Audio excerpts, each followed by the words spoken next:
Dari jawaban-jawaban teman-teman tadi, itu ada yang bilang investasi itu saham. Biasanya ada yang bilang investasi itu kripto. Jadi kemarin nih pada main kripto, kata ini gampang cuan. Misalkan, ini investasi juga loh, ini instrumen juga. Ada juga yang bilang, wah punya kos-kosan kan juga investasi bro. Jadi kita punya kos-kosan, habis itu kerja sama, kan investasi juga. Nah, di sini saya mau jelasin pengertian investasi. Nah, ini pengertian investasi cukup panjang. Investasi adalah suatu kegiatan menanamkan modal banyak. Saya nggak mau ngebacain semua, tapi kalau kalian summarize, cari di internet investasi, semua balik ke 4 poin ini. Ada masa depan, ada untung, ada rugi, dan ada proses.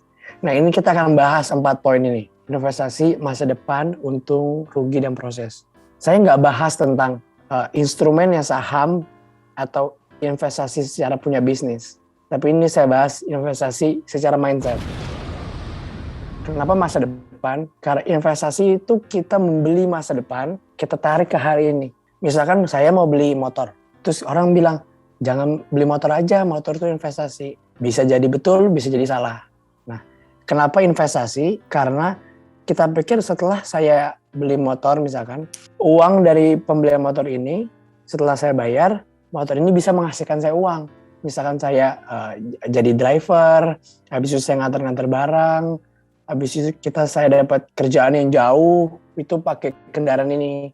Kendaraan ini itu bisa dibilang investasi juga. Jadi bisa di banyak hal itu investasi. Yang kedua untung, jelas. Yang ketiga ini rugi.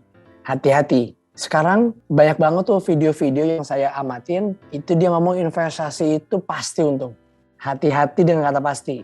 Nggak ada tuh yang pasti. Jadi even yang perusahaan-perusahaan besar aja nggak pernah bilang kalau ini pasti untung. Misalnya kita investasi di bank misalkan, atau di perusahaan dalam negeri.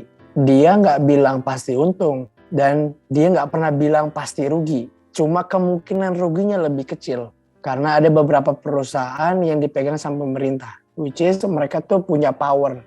Mereka punya capital, mereka punya sesuatu yang usaha-usaha startup atau usaha perusahaan kecil nggak punya. Karena dia negara yang di situ yang bermain. Nah, di keempat ada proses. Poin ketiga sama poin keempat, itu yang suka banyak orang lupa. Mereka mau cepat untung, mereka nggak mau rugi, dan mereka nggak mau ada proses. Nah ini mindset yang salah tentang investasi. Kalau misalkan saya ditanya sama adik saya umur 13 tahun, ditanya, Kak Angga, investasi itu apa sih? Nah, saya kan nggak bisa ngomong tentang saham, karena mungkin terlalu dini dan terkadang saya belibet kalau ngomong tentang investasi. Sampai saya bisa menemukan suatu kata yang berhubungan dengan gambar ini. Jadi investasi itu bibit yang kamu tanam sekarang untuk masa depan. Saya ulang ya.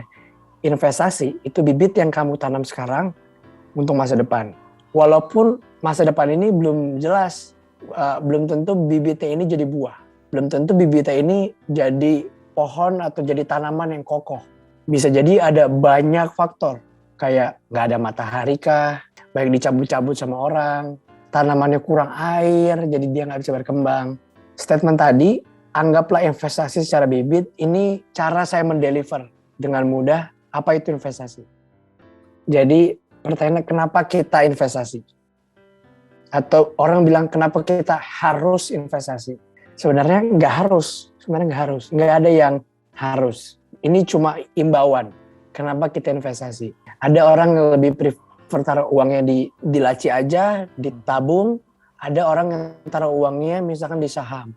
Ada uangnya taruh buka usaha kecil. Misalkan dagang-dagang. Itu investasi juga. Di sini saya mengutip ada salah satu legend di dunia investasi, namanya Robert Kiyosaki. Dia punya buku namanya Why the Rich Are Getting Richer. Jadi dia ngasih tahu kenapa nih orang kaya selalu kaya, dan salah satunya tentang ada cash flow quadrant. Nah, di dalam buku ini dia ngajar ada namanya ESBI, ada yang ngomong FC, ada yang ngomong ESBI. Ini dia kasih tahu cash flow kuadran namanya. Kalau kita lihat dari sisi sebelah kiri, ini ada employee, ada self-employed. Jadi di dalam lingkungan itu ada orang yang kerja sama orang, yang staff. Ini dapat gaji bulanan. Yaitu ini self-employed, mereka yang dapatnya upah, bukan gaji. Kalau gaji kan itu biasa pasti itu kamu dapat gaji bulanan berapa misalkan. Tapi kalau yang upah itu tergantung sama yang beli. Misalkan kalau ada teman kita yang kerja sebagai di klinik misalkan, dia dapat upah. Misalkan kalau ada yang masuk ke dalam kliniknya, mereka ini dapatnya upah. Di kuadran employee dan self-employed, ini yang dia bilang kuadran yang mayoritas kita di sini. Mayoritas kita nih, saya juga di sini sebenarnya. Saya juga karyawan juga, kerja di perusahaan juga, jadi staff juga. Goalnya dari acara ini kita akan geser untuk ke sebelah kanan. Ada business owner, ada yang investor. Nah ini ada perbedaan nih, ada orang yang punya bisnis sama yang orang investor. Sebenarnya tipis sih, bedanya hampir sama. Kalau teman-teman kita punya usaha misalkan, coffee shop atau usaha-usaha, Mas udah masuk dalam kategori business owner. Karena Mas punya satu karyawan Mas yang kerja bareng Mas. Jadi pada saat Mas lagi nggak ada di coffee shop Mas punya staff Mas yang kerja. Dia ngebuat di sini ngebuat sistem gimana uangnya berjalan menuju kita. Kayak kita punya produk atau service yang dijual. Investor itu dia lihat your money works for you. Terus saya pelajari ini maksudnya apa, ini bedanya apa gitu. Ternyata yang ini dia bilang income does not depend on active work. Artinya pendapatan nggak ada hubungannya sama dengan seberapa banyak kita kerja. Jadi ini ke arah yang kita mau bahas sekarang. Investasi. Jadi business owner dia bisa juga jadi investor. Kalau misalkan business owner itu lebih ke aktif investor. Jadi dia nggak cuma naruh modal, tapi dia juga usaha di situ. Investor dia nggak naruh usaha, dia cuma naruh modal. Dari tadi kita ngomong masalah apa sih investasi. Kita udah bahas juga kenapa kita harus investasi. Yang terakhir, ini poin terakhir. Kapan kita harus investasi? Ada 2 waktu terbaik untuk investasi. Yang pertama kemarin. Yang kedua sekarang. Terima kasih.